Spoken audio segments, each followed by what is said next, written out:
Celui qui a des bagues de protection, même si tu as 10 milliards pour aller à la Mecque, il ne faut pas dire pardon. Parce que ton hajj, ça là, ça va même pas dépasser le premier ciel. Celui qui a des amulettes, celui qui a des féticheurs, qui part tout le temps consulter, pardon, il ne faut pas aller au hajj. Parce que ça ne va pas dépasser le premier ciel. Le hajj, Allah, il a prescrit pour des gens. Vous devez comprendre ça. Il ne suffit pas seulement de faire le hajj, mais il y a des gens qu'on a choisi pour faire le hajj. Raison pour laquelle Allah nous dit dans le Saint-Coran, Al-Hajju ashrum ma'lumat. فمن فرض فيهن الحج فلا رفث ولا فسوق ولا جدال في الحج وما تفعلوا من خير يعلمه الله وتزودوا فإن خير الزاد التقوى واتقون يا أولو الألباب. Allah dit, vous devez savoir que le hajj là, ça a des mois choisis et tout le monde connaît ces mois. Allah dit, quant à ceux là qui vont prendre l'intention, car Allah il va donner les moyens pour faire le hajj là. Allah dit, à cet instant là, quand le hajj arrive, vous ne pouvez plus avoir de rapport encore avec vos femmes. Ça, c'est coupé.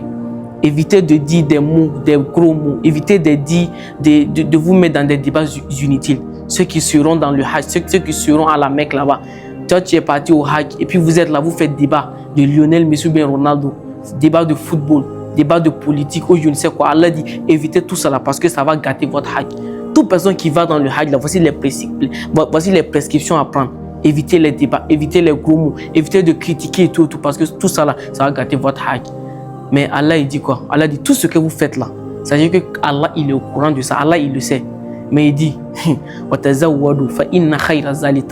que chacun prend de bonnes provisions pour le hajj. Prenez de bonnes provisions pour le hajj. Mais Allah dit, mais la meilleure des provisions là, c'est celui qui part au hajj avec quoi? Avec la crainte d'Allah subhanahu wa ta'ala. Et qui dit la crainte d'Allah subhanahu wa ta'ala dit le tawhid. Celui-là même qui a unifié Allah dans tout, dans l'adoration, dans ses dits, dans ses paroles. Tout ce qu'il veut là, c'est Allah subhanahu wa ta'ala. Que ce soit la tout ce qu'il veut, il sait que c'est Allah qui donne et c'est Allah qui prie.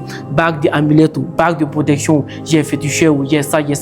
Tout ça là, une fois que tu es dans ça là, il faut savoir que ton hajj n'est pas valide. Parce que le hajj premier, il parle aux gens même qui ont le tawhid.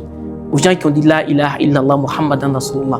Et ils n'ont pas juste dit ça de leur bouche. Et ils ont concrétisé ça dans leur cœur. C'est Allah qui le donne, c'est Allah qui prend. Quand il a la santé, c'est Allah. Quand il a la maladie, c'est Allah. Quand il a la richesse, c'est Allah. Quand il a la pauvreté, c'est Allah. Quand ça va pas, c'est Allah. Quand ça va, c'est Allah. Quand il rit, c'est Allah. Quand il pleure, c'est Allah. Voilà ceux-là qui ont concrétisé à Tawhid. Et c'est ceux-là, une fois que tu as concrétisé ça à Taqwa, c'est après ça maintenant qu'on peut dire que non, tu vas pour faire le hajj et que Allah il n'a qu'à accepter ton hajj.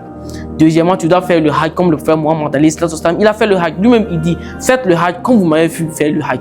C'est ça qu'on appelle Sunnatul Rasulullah. Celui qui veut aller faire le hajj parce que tu vois les gens faire le hajj ou bien je ne sais pas, c'est ton cheikh qui t'a dit, c'est ton imam qui a dit. Et le prophète, il n'a pas dit ça que ton hajj.